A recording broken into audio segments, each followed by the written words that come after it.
Welcome friends in today's session of Business Regulatory Framework. Unit 4 is what we are discussing, Negotiable Instrument Act 1881.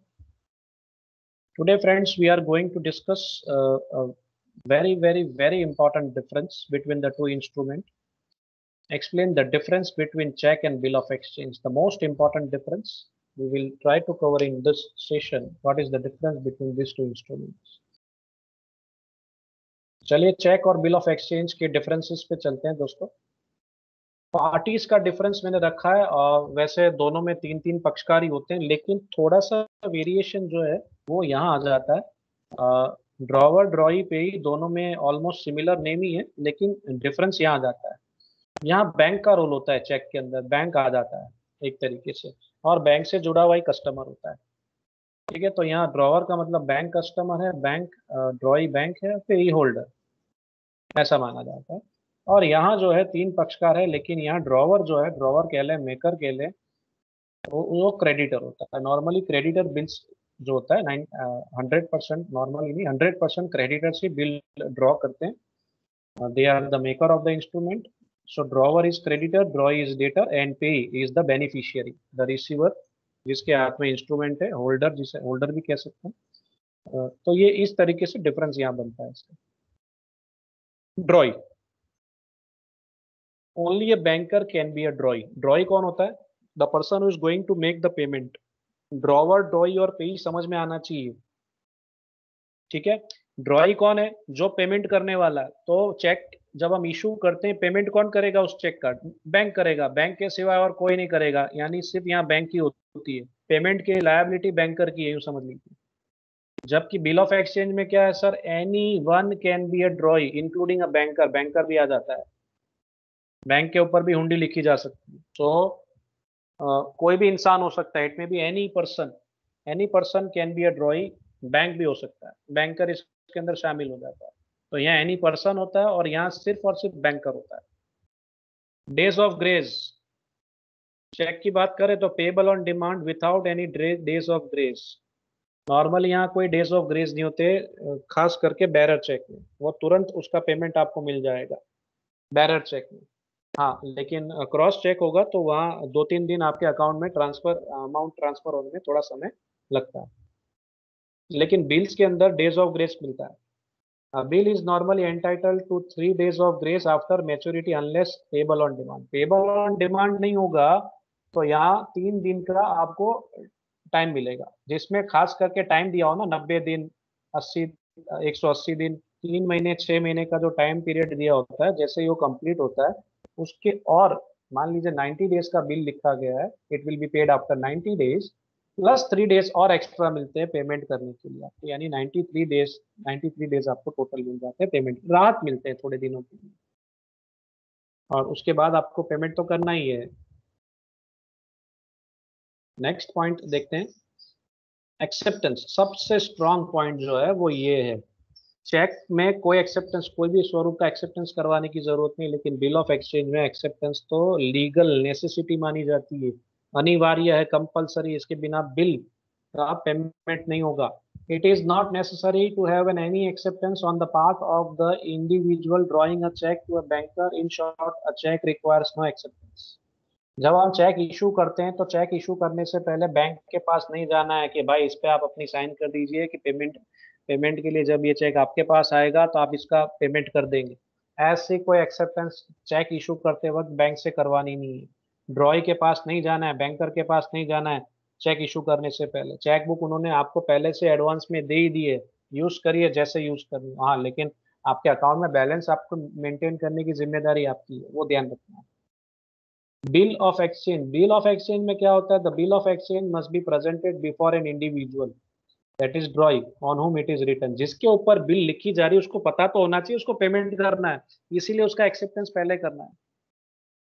मान लीजिए drawer ने एक bill लिखा, पेई को बिल दे दिया। अब पेई की जिम्मेदारी क्या है? उसको ड्रॉई के पास जाना है और उसके ऊपर एक्सेप्टेंस करवाना है कि भाई आप एक्सेप्टेंस कर दीजिए कि 3 महीने बाद आप पेमेंट मुझे करने वाले हैं इस बिल का। ऐसा एक्सेप्टेंस यानी कि साइन कर दीजिए।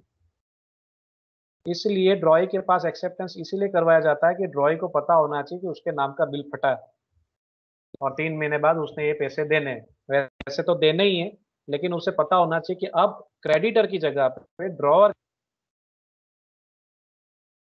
को बोला उसको पे करना है, ड्रॉवर को पे नहीं करना है, पेई को पे करना है। तो ये सारी सिचुएशन ड्रॉई को पता होनी चाहिए, इसलिए एक्सेप्टेंस इंपॉर्टेंट बन जाता है वहां पे। So the bill must be presented before an individual, that is drawee, on whom it is written, and it is necessary to take his acceptance, as without acceptance no legal action or steps can be taken against him. यानी ड्रॉई अगर acceptance करेगा तो ही, अगर वो payment नहीं करता है, non payment हो जाता है, नॉन एक्सेप्टेंस भी हो जाता है, तो लीगल स्टेप्स अगर ड्रॉई पे लेने हो तो लिया जा सकता है। अगर वो एक्सेप्टेंस कर देता है, पेमेंट नहीं करता है, तो लीगल एक्शन लेने में हमारे पास एक प्रूफ रहेगा। ड्रॉई is liable only after his acceptance, acceptance करेगा तो ही वो लायबिलिटी उसकी बनेगी, नहीं तो लायबिलिटी नहीं बनेगी, इस बिल की लायबिलिटी उसकी नहीं बनेगी। So in short, acceptance is a legal necessity of bill of exchange. Next point देखते हैं, स्टैंप। आसान पॉइंट, स्टैंप। चेक में कोई स्टैंप नहीं होता, हम जानते हैं, हमने देखा भी है। स्टेप चेक हम यूज करते हैं नॉर्मली, ट्रांजेक्शन्स करते हैं चेक बुक में से, चेक इशू करते हैं तो हम देखते हैं चेक के ऊपर कोई स्टैंप नहीं होता है, जरूरत नहीं होती स्टैंप की।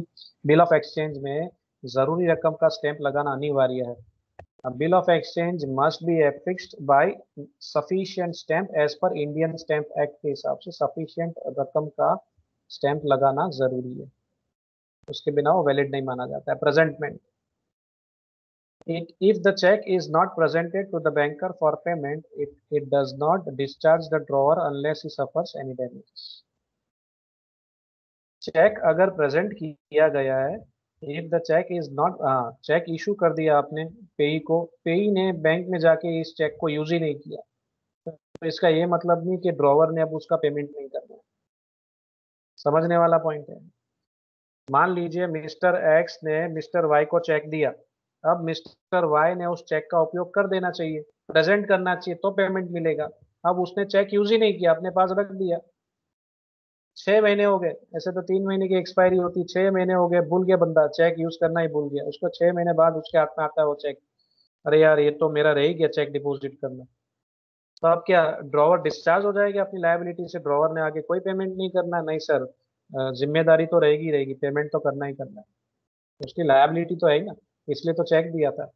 हाँ, लेकिन इस उसने ट्रांजेक्शन नहीं किया, उसकी वजह से अगर उसे कुछ नुकसान होता है, ड्रॉवर को कोई नुकसान होता है, तो फिर उसकी उतनी जिम्मेदारी कम हो जाएगी। अब वो नुकसान किस स्वरूप में होता है, डिपेंड करता है केस की सिचुएशन पे। यानी 99% यूं कह सकते हैं कि drawer liability does not comes to an end, he is not discharge from his liability, he has to pay, to pay, pay को पे करना है, भले पे ने वो चेक यूज नहीं किया है, रह गया है, तो अभी उसको पेमेंट तो करना है, लायबिलिटी तो है। The drawer of the bill is discharge from his liability, जैसे ही ड्रॉवर ने बिल लिख दिया, ड्रॉई ने उसका एक्सेप्टेंस कर दिया, ड्रॉवर की जिम्मेदारी खत्म। इसके बाद बिल का उपयोग हुआ नहीं हुआ, वो पे ही जाने, ड्रॉ ही जाने, ड्रॉवर को कोई लेना देना नहीं। ड्रॉवर ने बिल लिख दिया, पे को दिया, पे गया ड्रॉई के पास, उसने एक्सेप्टेंस कर लिया ड्रॉई ने, अब ड्रॉई जाने पे ही जाने, क्या काम होना है, ड्रॉवर का काम खत्म, वो अपनी लायबिलिटी से मुकर जाएगा बाद में। The drawer of the bill is discharge from his liability if it is not presented for payment to the acceptance. आपने बिल लिख के दिया, बिल लिख के दिया पेई को, पेई की जिम्मेदारी है ड्रॉय के पास जाए, उसका एक्सेप्टेंस करवा दे, एक्सेप्टेंस किया, उसके बाद जब मैच्योरिटी पीरियड हो जाती है 90 दिन, उसके बाद पेई ने वो बिल प्रेजेंट करना है पेमेंट के लिए, ड्रॉय के पास जाना है, भाई पैसे दो, 3 महीने हो गए, ये पक गया है, मैच्योर हो गया, पैसे दीजिए, प्रेजेंट करना है, पेमेंट लेना है। इस तरीके से अगर भूल गया तो गए पैसे, समझ लीजिएगा। तो ये सब चीजों का ध्यान रखना है। बिल ऑफ एक्सचेंज में if you forget to present the bill, then the drawer is discharged from his liability, is not liable to pay in future to the payee. Crossing, a check may be crossed, वहां crossing होता है check के अंदर। Bill of exchange में इस स्वरूप का कोई इस प्रकार का बिल ऑफ एक्सचेंज नहीं होता, क्रॉसिंग नहीं हो सकता बिल ऑफ एक्सचेंज में, ये सुविधा नहीं होती इस इंस्ट्रूमेंट पे। Counter mending, If the drawer of the check feels that the amount in the check should not be paid to the payee, then he may instruct the banker to do so.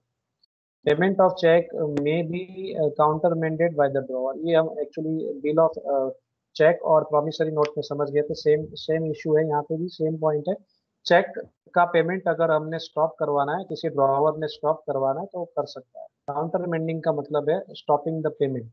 Payment stop करवाना है, bank को instruction दे देना है writing में कि भाई ये मुझसे डबल पेमेंट, रीजन देना है, डबल पेमेंट हो गया है जो भी हो गया है, रीजन देना है।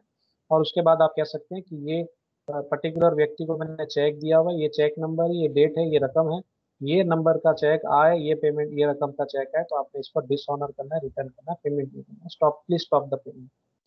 ये सुविधा चेक में पॉसिबल है, ऐसा चेक में हम कर सकते हैं चाहे तो, लेकिन बिल ऑफ एक्सचेंज में ऐसा नहीं कर सकते, ऐसा कोई ऑप्शन अवेलेबल नहीं है।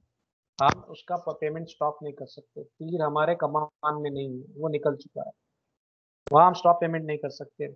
In case of bill, no such instructions can be given. In other words, payment of the bill cannot be countermanded, cannot be stopped. Drawer ने इशू कर दिया पेई को, पेई ने एक्सेप्टेंस करवा दिया, बात खत्म हो गई, उसके बाद हम कुछ भी नहीं कर सकते। इतना हो गया व्यवहार, बात खत्म हो गई। नोटिस ऑफ डिसऑनर, हाँ, अगर चेक रिटर्न आए तो नोटिस ऑफ डिसऑनर की जरूरत है। बताना पड़ेगा कि भाई चेक रिटर्न हो गया है, नोटिस देनी पड़ेगी? नहीं sir. In case of dishonour of cheque, no notice of dishonour is necessary to be served. Banker ने जो है नोटिस नहीं देनी है कि भाई आपकी वजह से चेक रिटर्न हो गया है, फलाना हो गया, ढिमका हो गया है, वैसी डिसऑनर की नोटिस नहीं देनी है। सिर्फ इन्फॉर्म करना है कि भाई आपका एक चेक रिटर्न आया, इन्फॉर्म करेगा, कोई नोटिस नहीं देने आएगा, लीगल नोटिस नहीं होगी कोई।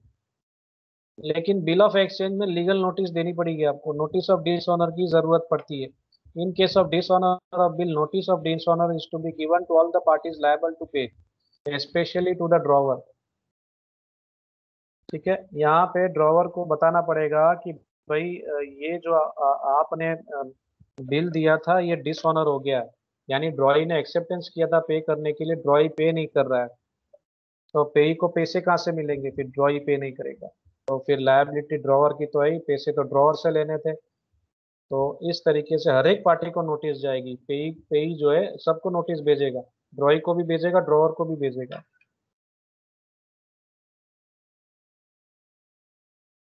Next point, payable to bearer on demand. A check drawn to bearer payable on demand shall be valid. It can be drawn so. Cheque का यूं समझ लीजिए बेरर स्वरूप हो सकता है। Cheque drawn to the bearer payable on demand, bearer cheque होगा तो वो वैलिड माना जाता है, आप डिमांड करेंगे पैसे तुरंत मिल जाएंगे। इस तरीके का चेक हम यूज कर सकते हैं, ड्रॉ कर सकते हैं। बिल ऑफ एक्सचेंज में ऐसा ऑप्शन अवेलेबल नहीं है, सिर्फ दो ही व्यक्तियों के पास ये ऑप्शन अवेलेबल है, एक है गवर्नमेंट ऑफ इंडिया और आरबीआई, हमने पढ़ा था एसेंशियल्स में। So a bill payable on demand can never be drawn to bearer except two persons, वो हम जानते हैं कौन है। It cannot be drawn so, ऐसा नॉर्मल इंसान इस तरीके का बिल ड्रॉ नहीं कर सकता बेरर वाला। A common man cannot draw such type of bills। Copies, कितनी कॉपीज में ये इशू किए जाते हैं, नंबर ऑफ कॉपीज कितनी होती है, तो चेक की तो एक ही कॉपी होती है, only one copy of a cheque is necessary. एक ही सिंगल चेक आपने फाड़ के दे दिया पेई को, वो उसका उपयोग करेगा। Sometimes bill of exchange are drawn in sets, ये सेट्स में भी हो सकते हैं, एक से ज्यादा हो सकते हैं। एक कॉपी ड्रॉई के पास होगी, एक कॉपी पे के पास होगी, एक कॉपी ड्रॉअर के पास होगी, तो तीन कॉपीज में हो सकती है या दो कॉपीज में हो सकती है। डिपेंड करता है किस तरीके से ड्रॉवर फ्रेम करता है बिल ऑफ एक्सचेंज, कितने सेट्स फ्रेम करता है। पर ये कंपलसरी नहीं है कि तीन सेट बनाना है, लेकिन हो सकते हैं तीन sets. Payment, cheque can only be drawn payable on demand. Payable on demand एक ही चीज होती है यहाँ पे, एक ही पैटर्न का पेमेंट है। पेएबल ऑन डिमांड, आपको पेमेंट के लिए डिमांड करनी पड़ेगी, बेरर चेक है तो बैंक में जाना पड़ेगा और आपने पेमेंट की डिमांड करनी पड़ेगी बैंक के पास से, कोई बैंक पे करेगा, आपके घर पे आके पेमेंट नहीं देके जाएगा bank, you have to demand. Cross cheque है तो आपने अपने अकाउंट में डिपॉजिट करना है, अकाउंट में डिपॉजिट करोगे तो आगे की प्रोसेस होगी, एक तरीके से डिमांड करे तभी आपके अकाउंट में जमा होंगे। तो ये सिर्फ और सिर्फ पेबल ऑन डिमांड का ही ऑप्शन यहाँ पे अवेलेबल है। जबकि बिल ऑफ एक्सचेंज में है दो ऑप्शन है, बिल पेएबल ऑन डिमांड हो सकता है, या उसके अंदर जो डेट लिखी गई है 3 महीने बाद की, 6 महीने बाद की, तो जैसे ही वो डेट की एक्सपायरी होती है, बिल मैच्योर होता है, पेमेंट करना है। फिर वहाँ डिमांड करने की जरूरत नहीं, एक्सपायरी खत्म हुई, पेमेंट करना है। इसके बाद आ रहा है लीगल एक्शन की एक और बात आ रही है, नोटिंग एंड प्रोटेस्टिंग।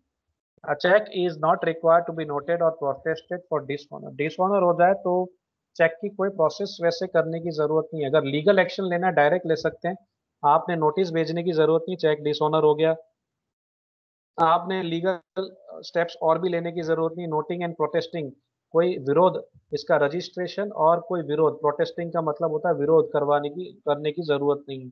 आप सीधा केस फाइल कर सकते हैं, जिसको आपने जिससे आपने चेक रिसीव किया हो, वो चेक डिसऑनर हो जाए, तो नेगोशिएबल इंस्ट्रूमेंट एक्ट के हिसाब से आप डायरेक्ट उस व्यक्ति के ऊपर केस कर सकते हैं। अगर आपने पैसे लेने हैं तो, आपको चेक मिली है, चेक मिली यानी पैसे लेने होते हैं तो ही चेक मिलता है, ऐसे कोई चेक आपको देने वाला नहीं है।